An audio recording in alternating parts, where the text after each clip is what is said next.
دوسرا ہم نے اس نظام کے اندر، اور اب تو پیچھے آ کے so called N G Os آ کے نا دیکھیں نا بیلنس نہیں ہم کر پائے پوری دنیا میں. ذرا سمجھنے میں اس کو ذرا سمجھانے میں لوگ اسے برا بنائیں گے، جو سو کالڈ لبرل لگیں گے، پتہ نہیں میں کیا نبی گڈی بات کرنے لگا ہوں.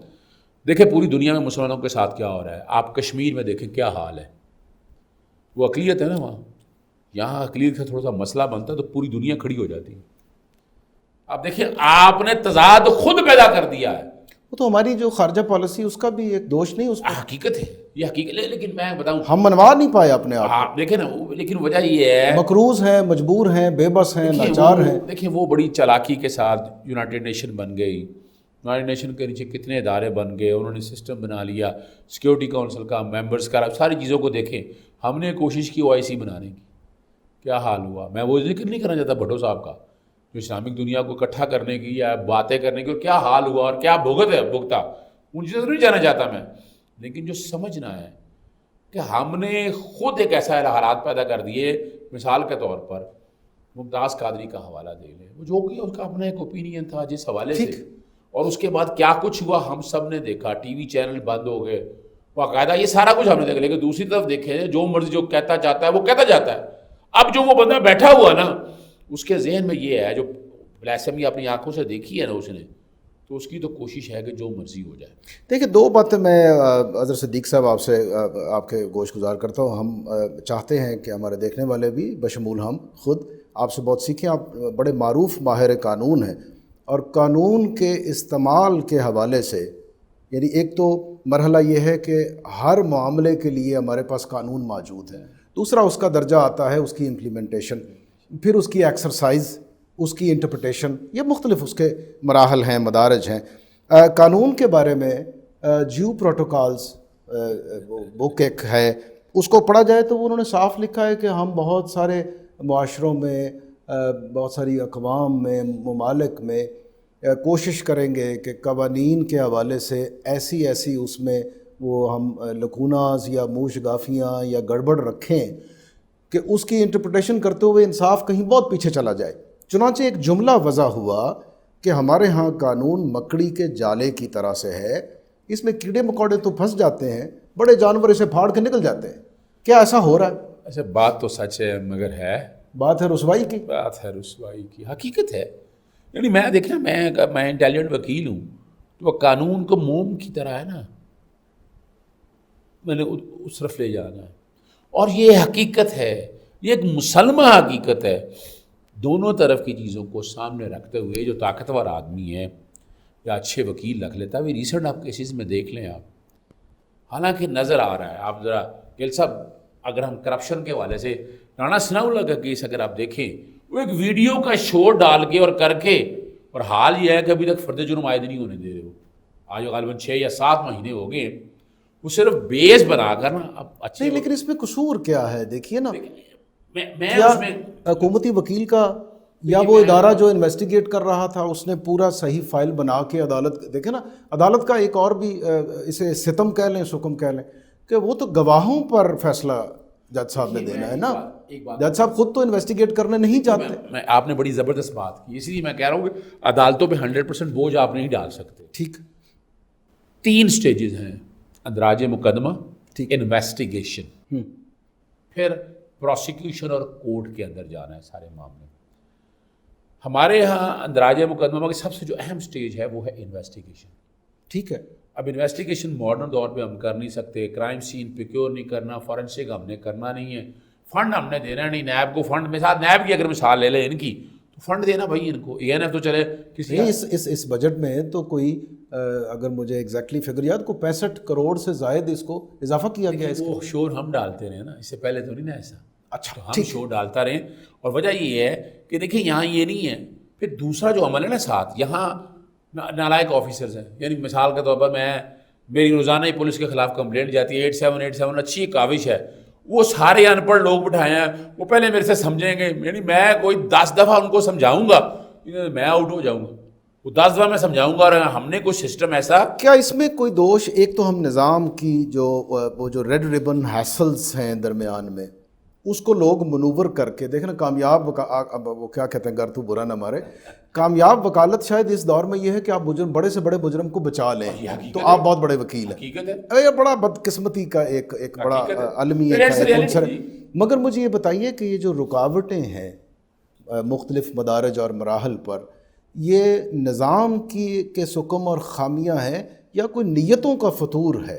دیکھیں دو باتیں، سب سے زیادہ تو میں کہوں گا نیتوں کا فطور ہے. اچھا، اور حقیقت لوگ نہیں چاہتے کہ انصاف ہو. نہیں، میری ایک بات سنیے، دیکھیں وہ جو بابو بیٹھا ہے نا، مثال کے طور پر اگر میں بڑا سمپل سا سسٹم بنا دوں، پرچہ درج ہوئے، مجھے جانا نہ پڑے پولیس کے بعد، عدالتوں میں چلا جائے، مفت میرا وکیل ہو جائے، اور یہ کریڈٹ دیتا ہوں چودھری پرویز رائی کو، انہوں نے رائٹ ٹو ڈیفینڈر ایکٹ بنایا تھا، بالکل بنایا تھا، مفت انصاف کے لیے نہیں چلنے دیا. جتنی قوانین سازی پنجاب اسمبلی میں ان کے دور میں ہوئی ہے، بڑی کمال. ایک اور بڑا زبردست قانون پروسیکیوشن کا، جی، پروسیکیوشن کے حوالے سے انہوں نے کہا کہ پولیس کے چلان سبمٹ ہونے سے پہلے پروسیکیوشن کا کیا رول ہوگا، نہیں عمل درآمد ہوا.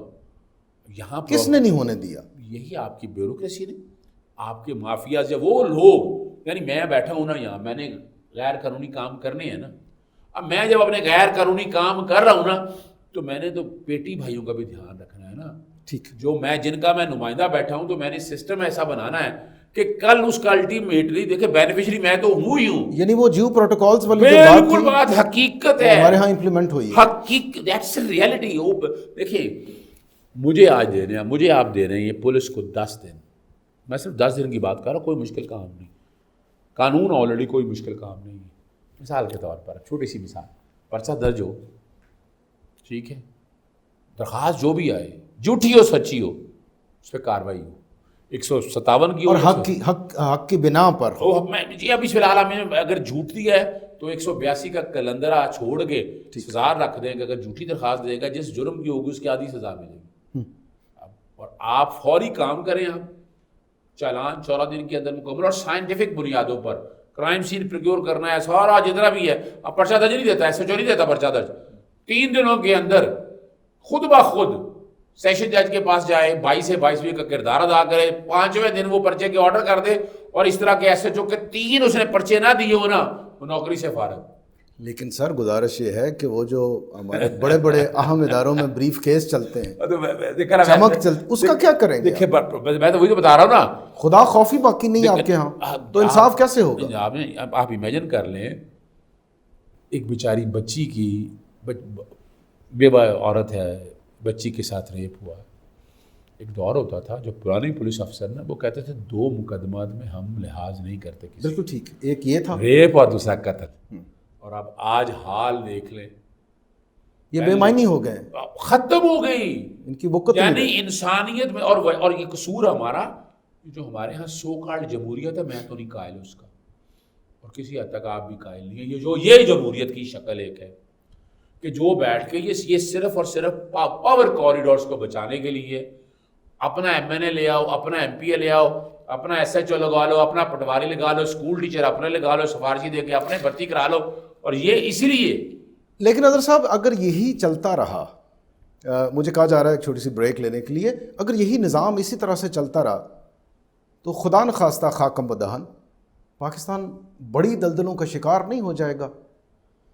بریک ابھی لینی ہے، کوئی کامنٹ آپ؟ اچھا میں سمپل سے بتا دوں، اگر یہ نظام زیادہ دیر چلا نا، میں سنتا تو میں ہر وقت آیا ہوں، لیکن میں اسے اگلا خونی دور دیکھ رہا ہوں پھر، اور دیٹ از ڈینجرس. مجھے دیکھیں نا عدم اعتماد ہو گیا نا، لوگ پھٹ پڑیں گے، لوگ کہیں گے بجائے میں عدالتوں میں جاؤں میں یہی انصاف دے دوں، اور یہ خطرناک کام ہے. یعنی آرگنائزیشن سے جان اس لیے چھوڑی، گلی چوراہوں پر حقیقت ہے لوگوں نے جلاد کا کلہاڑا اٹھا لیا، حقیقت ہے. یہاں گاڑی میں سے پکڑے، یعنی وجہ کیا ہے، پہلے وہ ایگزیکٹو کے ہاتھوں ذلیل ہو، پرچہ درج کرنے سے، چلانوں میں جائے، بیٹھ کے چلان فائل ہو، عدالتوں میں جائے، عدالتوں میں وکیل کرے، ہر تاریخ پہ جانا، وہ خرچہ ورچہ آپ کو پتہ ہوتا ہے. تو انصاف تو 8 سال میں ملے گا نا، 10 سال میں ملے گا، 20 سال میں ملے گا. وہ تو پھر آپ you are heading toward a disaster. اور ابھی بھی آپ نے نہ سوچا، یہ 2 کارنر بتا رہا ہوں آپ کو، دیوانی میں چھوٹا سا بھی میں نے اشارہ، فوجداری میں، اور دیوانی میں بہت چیزیں بہتر ہونے. دیوانی میں تو وہ کہتے ہیں کہ دادا کیس کرتا ہے، پوتا بھگتتا ہے بیچارہ. ناظرین، اظہر صدیق صاحب سے عدل و انصاف کے حوالے سے گفتگو جاری ہے. اس میں بہت حساس نکات بھی ہیں، بہت دل کو دکھانے والی باتیں بھی ہیں، لیکن یہ تمام باتیں، یہ تمام امور ہماری اپنی زندگیوں اور ہمارے معاشرے کے لیے بہت اہم ہیں۔ ہم اس گفتگو کو آگے بڑھائیں گے بریک کے بعد، آپ ہمارے ساتھ رہیے۔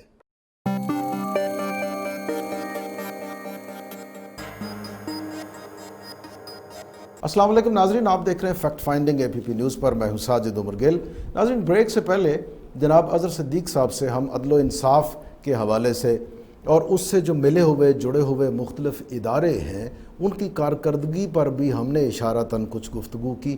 اندازہ ہوا کہ ایک بہت بڑا المیہ ہے، ایک بہت بڑا بدنما ایک غبارہ ہے جس میں ہم دھوکے کی، فراڈ کی، خیانت کی، بددیانتی کی، ظلم کی ہوا بھرتے چلے جا رہے ہیں۔ جس دن یہ پھٹے گا یہ ہمارے معاشرے کو بھی خدا نخواستہ اپنے ساتھ ہی پھاڑتا چلا جائے گا۔ اظہر صدیق صاحب، آپ کی باتوں نے آنکھیں بھی کھولیں، دل بھی دکھایا۔ آپ جیسے ایسی شخصیت جو ہمہ وقت عدل و انصاف کے اداروں سے جڑی ہوئی ہے، اگر اس کے دل کے حساس جذبات یہ ہیں تو عام آدمی کا تو پھر کوئی رہ نہیں گیا باقی سہارا۔ آپ دیکھیے، ابھی آپ نے دیوانی اور فوجداری کا ذکر کیا ہے، عمریں بیت جاتی ہیں لوگوں کو جیلوں میں سڑتے ہوئے، اور پھر برسوں بعد فیصلہ ہوتا ہے کہ یار یہ تو بے گناہ تھا۔ ابھی پچھلے دنوں ایک بڑی سٹوری ہمارے اخبارات کی زینت بنی، مگر دوسری طرف یہ ہے بغیر مچلکوں کے بہت بڑی جو شخصیات ہیں جن پر اربوں خربوں کے چور ڈاکو لٹیرا ان کو کہہ کے آپ نے ثابت کیا، ان کو سیاست سے آؤٹ کر دیا، ان کی ضمانتیں آج بھی بغیر مچلکوں کے چند منٹوں میں ہائی کورٹ طے کر کے ان کو باعزت گھر بھیج دیتا ہے۔ مچلکے ہفتے 10 دن کے بعد بھرے جاتے ہیں۔ آپ میرا اشارہ سمجھ گئے، آپ اس کی تفصیل ذرا سامنے لائیں۔ دیکھیں، میں ایک بات عرض کروں، میں مایوسی کی باتیں نہیں ہیں، میں بھی بڑی دفعہ مایوس ہوا لیکن زندگی بدل دی۔ حج کوٹا کیس میں مجھے یاد ہے آج بھی، سپریم کورٹ میں کیس یہاں سے جیتا، سپریم کورٹ میں کیا کچھ میں وہ بتانا نہیں چاہتا، میں ہار گیا کیس۔ میں اتنا ڈس اپوائنٹ ہوا، میں نے کہا میں نے وکالت پبلک انٹرسٹ چھوڑ دینی۔ ایک سینئر وکیل ملے، انہوں نے کہا تمہارا کام ہے دروازہ کھٹکھٹانا۔ دیکھیے نا، پبلک انٹرسٹ کی جب بات آتی ہے تو آپ ایک توانا تر آواز ہیں عوام کے حقوق کے لیے۔ یہ رب پاک آئے روز آپ اپنے آپ کو، وہ آپ کے بارے میں لوگ کہتے ہیں کہ پہلو میں آگ دہکائے رکھتا ہے اور قدموں کے نیچے کانٹے رکھے ہوتے ہیں، آپ تو ایک مجاہدانہ انداز میں اس پہ کام کرتے ہیں۔ اگر آپ کو مایوسی گھیر رہی ہے تو باقی تو پھر کہیں۔ دیکھیے، یہ میں بات کر رہا ہوں آج سے کوئی 12 سال پہلے کی، ذہنی طور پر میں بتا رہا ہوں میں آپ کو، اسی لمحے رب پاک کی ذات بڑی بے نیاز، کوئی شک نہیں جی، کوئی شک نہیں۔ اور یہ میں دیتا ہوں، کریڈٹ دیتا ہوں رب پاک کی ذات کو کہ وہ خود ہی انسانوں میں سے کو کھڑا کیا اور اس نے میری تربیت کی، جیسے میری والدہ تربیت کرتی ہیں اس ہاتھ انہوں نے تربیت کی۔ اس نے کہا اظہر صدیق تیرا کام دروازہ کھٹکھٹانا ہے، نتائج تیرے ہاتھ میں نہیں ہے، نتائج چھوڑ دے رب پاک پہ، وہ بہتر سمجھتے ہیں، تو اپنا کام کر۔ جس اور مجھے میرے ماں کے لفظ یاد آ گیا، دنیا میں کس لیے آئے ہو، تیرے دروازے پہ کوئی آ جائے۔ دیکھیں، مایوسی کی باتیں میں آپ چونکہ دیکھیں جو سچ ہے نا وہ چھپ نہیں سکتا۔ ٹھیک، میں آپ کو کہوں کہ بہترین نظام ہے پاکستان کے اندر، کس نے کہا ہے؟ دنیا میں تو ہم بیوقوف بناتے ہیں اور کہتے ہیں، لیکن ہم اس نظام میں جینا ہے۔ یہ کیسا عجب بھونڈا سا نظام ہے، معاف کیجئے میں نے سخت لفظ بول دیا ہے۔ آپ ریمنڈ ڈیوس کو جس طرح یہاں سے نکالتے ہیں، ابھی گزشتہ دنوں کراچی میں ہوا امریکی شہری، جس طرح سے آپ نے پلٹا کھایا ہمارے اداروں نے، اور جا کے عدالتوں میں بڑے بڑے آفسرز نے، بڑے بڑے اہم ذمہ دار شخصیات نے اس کی ضمانت لی، اس کو بری کرایا وہاں سے۔ کبھی کوئی عام آدمی کے لیے بھی کوئی بڑا آدمی یوں جج کے سامنے جا کے رویا پیٹا ہے کہ حضور بے گناہ اس کو معاف کر دیں؟ کبھی ایسا کوئی مثال ہے؟ غریب آدمی تو کیڑے مکوڑوں کی طرح مرتا ہے ہمارے اس نظام میں۔ اچھا دیکھیے، میں ایک بات بتاؤں آپ کو، اس معاشرے میں ایسے لوگ موجود ہیں وہ جو خدا ترس بھی ہیں، یعنی میں اب انڈیویجول کیسز تو میں ذرا کم لیتا ہوں، جو کہ پبلک انٹرسٹ بڑے لیول پہ آ گیا، اسپیکٹرم بڑے پہ آ گیا، آج بھی کئی ایسے لوگ موجود ہیں کہ ان تک بات پتہ چل جائے۔ معاشرے کا حسن ہی یہ ہے، لیکن یہ بڑی قلیل تعداد ہے۔ نہیں، وہ تو خیر اور شر کی ازل سے لڑائی تو ہے۔ میں تو یہ گزارش کر رہا ہوں کہ جو ہمارے ذمہ داران ہیں، دیکھیے نا، آپ ماہر قانون ہیں، میں آپ سے قوانین اور عدل اور انصاف کے حوالے سے، میں آپ سے ڈاکٹری کرونا کا علاج نہیں میں پوچھ سکتا آپ سے، ٹھیک ہے نا جی. میرا کام ہے, میرا پروفیشن ہے سوال اٹھانا. میں ایک صائب انداز میں سوال آپ کے سامنے رکھ رہا ہوں. خیر اور شر کی یہ جو ستیزہ کار ہیں ازل سے, وہ یہ ایک لڑائی تو چل رہی ہے. سوال تو یہ پوچھا جائے گا کہ ساری صورتحال میں جو ذمہ داران تھے یا ہیں, انہوں نے کیا کردار ادا کیا ہے. آپ کہتے ہیں کہ نظام بہت گلا سڑا ہو گیا ہے, عدل نہیں رہا ہے, تو پھر ذمہ دار تو وہی ہوئے نا جو اس سے متعلقہ ہے. دیکھیں آپ نے خود ہی اپنے ایک سوال, جو پہلا سوال تھا میں اس کی طرف آ رہا تھا, دیکھیں اس میں خود ہم نے ڈسپیرٹی پیدا کر دی. آپ کے جو لیڈرز ہیں, جو سیاسی جماعتیں ہیں, جو ایک کانسیپٹ تھا مسجد اور ممبر کا یا خلفائے راشدین یا حضور نبی کریم صلی اللہ علیہ وسلم کے حوالے سے کہ وہ بہترین شخصیات ہے, اب یعنی حامل ہوتا تھا جو لیڈر تھا نا, اس پہ انگلی نہیں اٹھائی جا سکتی. بہت تقوی والا, توکل والا, نیک پاک پاس. آپ امیجن حضرت عمر فاروق چادر سے زیادہ جو سوٹ پہنا ہوا تھا, اس کے حوالے سے ہر ایک کو پتہ ہے. اور پبلکلی انہوں نے جواب دہی کا رستہ اختیار کیا, انہیں جواب دینا پڑا. دیکھیے جمہوریت کی یا احتساب کی کتنی بہترین مثال ہے یہ. اس سے بڑھ گئی نہیں. انہوں نے یہ نہیں کہا کہ میں عمر مجھے جانتے نہیں, مجھ سے تم سوال اور ہوتے مجھے سوال کرنے میں شکریہ تیرا کہ تم نے سوال پوچھا. کا دیکھا نہیں وہ کیا کرتا تھا, مجھے کیوں نکالا. آپ امیجن کریں یہ یعنی دیکھیں نا, اسلام ہی ہے یہاں پر, اور یہ جمہوریت جو مکسر بنا دیا نا ہم نے, یہ دیکھنا جو بھی معلول بنا دی ہے, یہ نہ فٹ ہے نہ سوٹیبل ہے ہمارے اس نظام کے لیے. اور یہی ایک وجہ ہے. آپ نے بہت عرصے سے, مجھے یاد پڑتا ہے کوئی 10 برس قبل کی بات ہے, مجھے یاد آ رہی ہے کہ کنٹرول ڈیموکریسی کے بارے میں آپ نے گفتگو کرنا شروع کی تھی. تب لوگ کہتے تھے کہ یہ اظہر صدیق صاحب کیا بات کر رہے ہیں, کیا بات ہو رہی ہے. آپ ٹھیک کہہ رہے ہیں کہ جو ہمارے جمہوری نظام میں بھی جو سکم ہیں, جو مسائل ہیں, وہ اپنی جگہ ہے. ایک طرف جہالت کا انبار ہے, اس کے ووٹ زیادہ ہے, مجید گئی حقیقت ہے. عقل جو ہے وہ محو تماشا لبوام ابھی بیچاری کھڑی ہے کہ یار یہ میں کیا کر رہی ہوں, میرے سامنے کیا ہو رہا ہے. آپ کے جو معلم ہیں, جو تعلیم ہے, جو عقل ہے, وہ تو بالکل عضو معطل یا مزمحل ہو چکے ہیں. یہ حقیقت ہے. آپ کے چوروں, ڈاکوؤں, بڑے جو مال کھانے کمانے اور سنبھال کے رکھنے والے, ان کی حکومتیں ہیں جی. میرا تو درد اور سوال وہیں کا وہیں کھڑا ہے. اگر اسی تسلسل سے آپ آگے بڑھتے رہے تو عام آدمی, کیڑے مکوڑے, میں بڑا غلط لفظ استعمال کر رہا ہوں, یہ بام بن جائیں گے سر. آپ دیکھیں, ہم سمپل سی بات میں آپ کے یہ بام بن جائیں گے, یہ پھٹیں گے. یہ حقیقت ہے. آپ کا معاشرہ پھر کہاں جائے گا. آپ میں چھوٹی سی مثال دے دوں, میں نے اتنا الیکشن لڑنا ہو آج, تو کیا میں اپنی ذہانت یا اپنے کام کی وجہ سے الیکشن جیتوں گا؟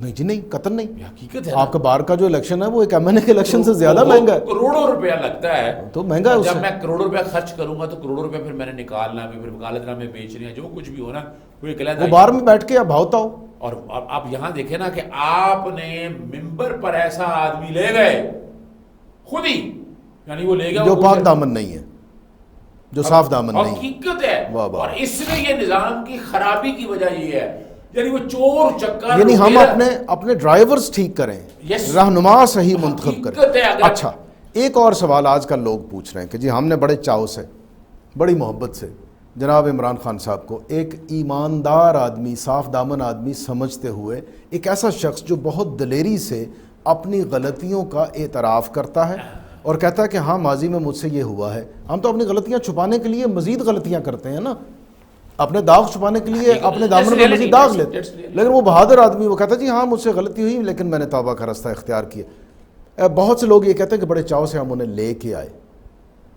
اب بہت سے لوگ کہتے ہیں کہ خان صاحب بے بس دکھائی دیتے ہیں. اچھا دیکھیں, میں ابھی اس سے کیوں, اگر آپ کا فوکس یہ تھا کہ اچھے لوگوں کو آگے لاؤ, اچھے لوگ تو ہمیں بے بس دکھائی دے رہے ہیں تاحال, کیوں سر؟ اچھا, میں نے اچھا بات اب سوال کر دی کہ آپ کا نظام, میں چھوٹی سی مثال دے رہا ہوں آپ کے سامنے. نواز شریف صاحب جب آئے, آپ کو بھی پتہ ہے, گوال منڈی میں شروع ہوا, پولیس بھرتی کی انہوں نے, پھر انہوں نے LDA بانٹا, پھر انہوں نے مختلف جگہوں پر جا کر شادی, اور یہ ساروں نے شادی اپنا بیوروکریسی میں اپنے بندے لا, تو انہوں نے, معاف کیجیے, عدالتی نظام کو نہیں چھوڑا. اب نا یہ گاڈ فادر یا سیزیلین مافیا سے بہترین مثال نہیں ہے کہ ہم نے نظام میں ایسے جگہوں کے لوگ دیا. مثال کا میں نے پرچہ درج کرانا ہے, میں کیوں جاؤں گا تھانے, میں کیوں جاؤں گا وکیل, میں تو جو تگڑا آدمی ایک ایسا چاہیے جو میرا پرچہ درج کرا دے, میرا پرچہ خارج کرا دے, میرے بچے کی ضمانت کرا دے. سر تگڑے آدمیوں کی مثال تو ماڈل ٹاؤن کیس ہے, آپ دیکھ لیں راجو خران پہ 14 قتل آپ نے دن دہاڑے. آپ امیجن کر لیں, اس کی ایک رپورٹ پبلک کرنے پہ 3 سال لگے, سنگل جج سے فیصلہ لیا, پھر فل بینچ نے فیصلہ دیا. اور آپ دوسری طرف کہتے ہیں کہ جسٹس ڈیلیڈ از جسٹس اور یہ حقیقت ہے. آپ نے اپنے سوال ہی کے اندر, یعنی اس کو ہم ذرا تھوڑا سا اس طرف لے کے آئیں کہ ہم نے ایک نظام ایسا خود بنا دیا, ہم جھوٹے سچے یعنی آج کیا دور ہے. دیکھیے میں بڑی زبردست بات, خاندانی آدمی کی پہچان کیا ہے. ہمارے بزرگ 70s میں کہتے تھے فی زمانہ ذلت قلت اور علت, معاشرے میں وہ ذلیل ہو رہا ہوگا, اور جو یہ یعنی جو لٹیرا ہے اسمگلر ہے اس کی معاشرے میں عزت ہے. قلیل پیسے اس کو نہیں ملیں گے, علیل بیمار ہوگا. ایسے لوگ آپ دیکھیں گے لوٹ مار نظر آ رہا ہے کہ کیا کچھ کر رہے ہیں, معاشرے میں جتنی برائی ہیں نہ بیماری لگتی ہے ان کو, نہ وہ پیسے سے ہاتھوں کمزور ہے, اور طاقتوری کے حوالے سے یہاں میں موجود ہے. یعنی ہم نے اپنے معاشرے کے اندر ڈسپیرٹی, اور ہم پروموٹ کر رہے ہیں. قصور میرا بھی ہے, دیکھیں ایسی قوم پہ ایسے حکمران بٹھا دیتے ہیں. آپ عمران خان صاحب نے دیکھیں اچھے کام کیے نا, جی آئی ٹی میں آج تک کبھی ہوا یہ شوگر مافیا؟ میں پچھلے 12 سال سے لگا ہوں, میں تو کچھ نہیں کر سکا ان کا, اور یہ پہلے دفعہ ہوا ہے کہ وہ رپورٹ آتے ہیں, پبلک بھی کر دی, آئی پی پیز کا کام ہو رہا ہے. پرابلم یہاں کیا آ رہی ہے, میں ایک تو میں نے لیڈر بتا دیا نا, اب وہ نظام گلا سڑا. عشری لفظ میں نے کنٹرول ڈیموکریسی کا استعمال کیا تھا کہ یہاں یہ جمہوریت اس حد تک پرے بچھا چکی ہے, جو مرضی کر جائے, کو پوچھنے والا کوئی نہ ہو. وہ چور ڈاکو فلرش ہو رہے ہیں, آپ اندازہ لگائیں, چونکہ وسائل کی جنگ ہے, جس کے پاس زیادہ ہے وہ جیت جائے گا. اسی لیے لفظ اس وقت ہم اور کریڈٹ دیتے ہیں آپ کو. آپ یعنی مجھے یاد ہے آپ نے یہ برسوں قبل یہ لفظ استعمال کیا, اور یہ لفظ اور یہ ترکیب نہیں تھی. ہم آپ سے پوچھتے تھے کہ یہ کیا بلا ہے جو آپ بول رہے ہیں. لیکن آپ دیکھ رہے ہیں اگر یہاں پر بیٹھ کے یعنی جو حال ہو گیا, وہ کہتا بھائی آپ نے دیکھا نہیں یہاں کیا حال کیا. ریمنڈ ڈیوس کی بات کرتے ہیں, آپ بات کرتے ہیں ریمنڈ ڈیوس کا کیس, میں نے اس وقت لڑا, اور جو حال ہوا جو کچھ ہوا ان میں نہیں جانا چاہتا, جس طرح وہ نکل کے گیا وہ ایک لمبی کہانی ہے. لیکن میں اس کے ساتھ ساتھ 2 چیزیں ضرور بتانا چاہتا ہوں. آپ نے نواز شریف کے حوالے سے سر المیڈا, آپ کلبھوشن یادو دیکھ لیں, آپ جو تیسرا لڑکا تھا ممبئی اٹیکس کے اجمل قصاب کے حوالے سے, یعنی وہ اگر یہ کنٹرول ڈیموکریسی اس ملک میں نہیں ہوگی, مادر پدر آزادی ہو, تو آپ کا ملک بھیج جائے گا. آپ نے مثالیں دیکھی ہیں. ٹھیک, اور آپ کو جب تک یعنی ملکی قومی مفادات کے برعکس لوگ اپنے ذاتی معاملات کی خاطر یہ داؤ پہ لگائیں. یوں کہوں کہ پالا بھی ان کو باہر سے جاتا ہے کئی لوگوں کو. ایک چھوٹی سی مثال ہے, بھٹو صاحب پہ ہم غداری کا لفظ ایڈ کر کے, میں نہیں جانا چاہتا, میں ایک مثال دینا چاہتا ہوں. وہ اس ملک سے نکل نہ سکا. ہم یہ نواز شریف کو بڑا لیڈر لگاتے ہیں نا, لیبل لگاتے ہیں نا, بڑا بے وطن ہے. اس کو لے بھی گئے اور واپس بھی لے آئے. نہیں وہ دیکھیے, وہ تو مجھے یاد پڑتا ہے ان دنوں ہم ایک اخبار میں کام کرتے تھے, تو کچھ کالیگز اکٹھے بیٹھے تھے, تو ایک صاحب نے مجھ سے پوچھا کہ گل صاحب یہ لیبنان کے ساتھ پاکستان کے کوئی سفارتی تعلقات, میں نے کہا یار مجھے یاد تو نہیں پڑتے. ایک دور میں بھٹو صاحب کے دور میں انہوں نے یہ تھوڑی سی تحریک شروع کی تھی, اور اس کے بعد لیبنان دنیا بھر کی انٹیلیجنس ایجنسیز کا وہ مرکز بنا اور بربادی کی طرف گیا. تو اس نے کہا یہ حریری صاحب پھر وہاں سے کیسے آ گئے نواز شریف کو چھڑوانے. میں نے کہا بھائی مجھے لگتا ہے یہ کوئی انٹرنیشنل مافیا کا کوئی رول ہے. یہ آپ بالکل آپ نے کہا, ٹھیک کہا کہ بدقسمتی ہے کہ ہمارے ہاں ایسے لوگوں کو پروموٹ کیا جاتا ہے, لانچ کیا جاتا ہے, مارکیٹ کیا جاتا ہے, جو ان کے یا اپنے مفادات کا تحفظ کرتے ہیں, پاکستان کو بدنصیبی سے مقدم نہیں جانتے, اور یہ ہمارا المیہ ہے. اگر ہم اس کو سم اپ کریں تو آپ نے یہ کہا. اچھا اب مجھے یہ فرمائیے, آپ جیسا شاید دماغ آدمی, ہم تو طالب علم ہیں, گزارش یہ ہے کہ ان تمام مسائل اور المیوں کی ہمیں آگہی ہے, ہم نے نبض پر ہاتھ دھر دیا ہے, مرض کی شناخت ہم نے کر لی ہے. آپ علاج بتائیں مجھے. اچھا دیکھیے, بڑا سمپل سا, آپ نے بڑی زبردست بات کہہ دی. اب جب آپ آ گئے, آپ نے آ کے پولیس نظام بیوروکریسی سارے اپنے میں کنٹرول کر لیا, اور آپ نے یہاں دیکھا کہ کئی ایسے بیوروکریسی جنہوں نے استعفے دیے آپ کے سامنے ہے, جب سارا کچھ اٹھا کر آپ دیکھیں. آپ یہاں ابھی نظام کیا ہے پاکستان کے اندر, میں جو موجودہ حالات میں دیکھ رہا ہوں, میں یہ پریزیڈنشل فارم آف گورنمنٹ دیکھ رہا ہوں کہ صدارتی نظام اس ملک میں موجودہ اس سسٹم کے اندر نا اتنا گل سڑ چکا ہے, اور جو کچھ ہو چکا ہے اختیارات کے حوالے سے, اس کی ایگزیکیوشن کے حوالے سے دیکھیں نا, آپ کے آئین پاکستان 73 نے خود بنایا ہے نا، ایگزیکٹو، پارلیمنٹ اور آپ کی عدلیہ. یعنی آپ کہہ رہے ہیں کہ وہ ہم کہیں ایسی طرف بڑھ رہے ہیں جس میں اختیار کلی اگر نہ ہو تو اختیار کا ارتکاز کہیں کسی کوئی ایک ذمہ دار ہو، اور صدارتی نظام آپ کہہ رہے ہیں کہ اس کو. اچھا، اس پہ بہت سارے لوگوں کی اسٹڈی ہے، وہ کہتے ہیں کہ اتنی ہیوج پارلیمنٹس، اربوں روپے صرف ہوتے ہیں اس پر، اور وہ ممکن ہے ہمارے لیے کم خرچے کا باعث بنے. حقیقت ہے جو بندہ جیت کے آئے 10 12 15 20 50 بھی رکھ لے، وہ اپنی ٹیم رکھے، وہ ملک چلائے، نہیں چلا پائے گا تو گھر جائے. حقیقت ہے. اچھا، اس حوالے سے آپ نے صدارتی کا ذکر کیا، قاضی فائز عیسیٰ کا کیس اور صدارتی جو اختیار ہے اس پر آپ گزشتہ دنوں سے بحث کر رہے ہیں. میں جاننا چاہتا ہوں کہ ہمارے دیکھنے والوں کے لیے، ایک تو وہ جو آرڈیننس میں وہ جو آپ وہ جو پریزیڈنٹ ہاؤس ہے وہ محض ایک ڈاکخانہ ہے یا کوئی اختیار اس کے پاس ہے کہ وہ فیصلہ کن اس میں کردار ادا کرے؟ دوسرا، قاضی فائز عیسیٰ کا کیس. دیکھیے میں 2-3 چیزیں بتا دوں. جیسے میں نے جیسے بتایا نا، پاکستان کے اندر، پاکستان میں ابھی ارتقاء کی بات کر رہا ہوں، مجھے اب نظر آ رہا ہے کہ ارتقائی عمل سے پاکستان اب گزر رہا ہے، اس لیے باتیں اب ہو رہی ہیں. لیکن جب خرابی انتہا کو پہنچ جاتی ہے تو کوئی خیر کا پہلو اس میں سے، یہ تو نیچرل ہے. یہاں یہ ہے نا کہ کبھی ایسا سوال اور ایسی باتیں آپ اندازہ لگائیں نا کہ دونوں طرف سے، میں یہ نہیں کہہ رہا کہ میں قاضی فائز کے اس سے بعد میں جاؤں گا، لیکن نواز شریف کے لوگ، پی ٹی ایم کے لوگ، پاکستان پشتون کا تحفظ مڑ، باقی لوگوں کو دیکھیں، خطرناک، وہ سارے خطرناک جتنے لوگ ہیں وہ قاضی فائز کے ساتھ کھڑے ہیں. اب یہ ہے اس کا جواب تو جو بھی لوگ بیٹھے ہیں انہیں بیٹھ کے خود دینا چاہیے کہ کیا ایسی بات ہے کہ جس کو لے کر، یعنی آج بیٹھے حدیبیہ کیس کی بات کریں یا باقی دیکھا جائے، پاناما کو سامنے رکھا جائے، تو کیس کا اگر آپ تول کے دیکھیں تو کیس ایک ہی طرز کے ہیں. ہاں ٹھیک. اور دوسری جہاں تک بات ہے نا، جو میں بات کہنا چاہ رہا ہوں، دیکھیں ہم نے یہاں کنفیوژن، اب یہ بڑا خطرناک تھا. لیکن نا وہ ایسٹس بیانڈ مینس کے حوالے سے وہ آپ نے حضرت عمر فاروق رضی اللہ تعالیٰ عنہ کا، تو وہ اس سوال کرنے والے نے یہی پوچھا تھا. گل صاحب میں انہیں جواب دینا پڑا. دیکھیں میں گل صاحب میں ایک چھوٹی سی بات بتا دوں آپ کو، العادل و الوکیل و رب کی ذات کی صفات ہے. میں خدا را مجھے کئی دفعہ کہا کہ تم جج میں انٹرسٹڈ نہیں، میں نے کہا میں نے 2 رائے احتساب نہیں دینا، 2 رائے جواب نہیں دینا، میں نے ایک میں یا دنیا میں دوں اور ایک میں آخرت میں دوں. اس کے اوپر دنیا میں دیکھیں آپ جب بیٹھے ہیں، میں کرسی پہ بیٹھا ہوں تو عدل کی کرسی پہ ہے، اور میں یہ خدا کے تفویض کردہ، میری ذات کوئی نہیں ہے اس کے اندر، مجھے اپنی ذات کو نکالنا ہے. جس بندے نے اپنی ذات کے لیے، مفادات کے لیے اس کرسی پہ بیٹھ گیا تو وہ جج رہنے کے قابل نہیں ہے. لیکن آپ کی پاکستان کی تاریخ میں 3 ججز کا نام سر فہرست ہے، عدل اور انصاف.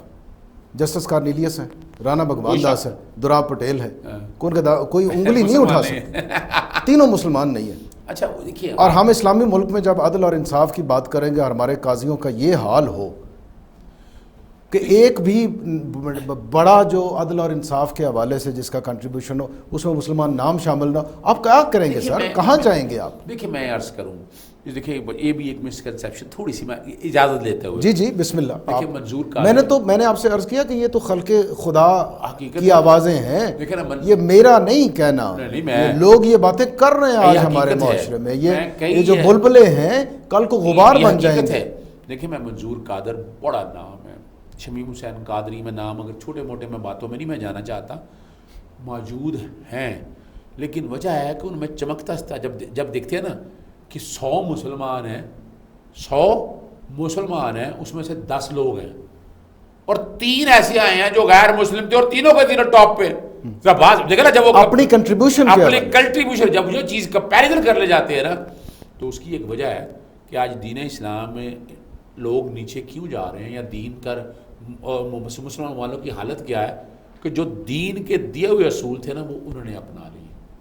آپ دیکھیں پریکٹیکلی اب دیکھیں نا، یہ ساری جو باتیں ہیں، ملاوٹ دیکھ لیں، یعنی آپ ذخیرہ اندوزی دیکھ لیں، آپ کم تولنا دیکھ لیں، یہ ساری چیزوں، اور جھوٹ اور سچ کی تمیز دیکھ لیں، وہاں پر وہ معاشرے اٹھا کر لے گئے اور اسی لیے وہ پروان چڑھ گئے، بہت آگے چلے گئے. جو ہم نے آغاز میں یہ طے کیا کہ 1400 سال پہلے ہمیں رہنمائی دے دی گئی تھی، حقیقت ہے. اگر معاشرہ ظلم کی بنیاد پہ کھڑا ہے تو وہ سروائیو نہیں کرے گا، اور ہمارے ہاں اس کا بیان ثبوت ہمیں ملتا ہے. آپ دیکھیں نا اس کی ثبوت یوں لے لیں، 1450 سال پہلے جو بات کہہ دی ہے وہ آج سے 50,000 1 لاکھ سال بعد وہی اپلائی ہونی ہے. ہاں سچائی ہمیشہ سچائی ہے. وہی پرنسپل جو طے کر دی ہیں.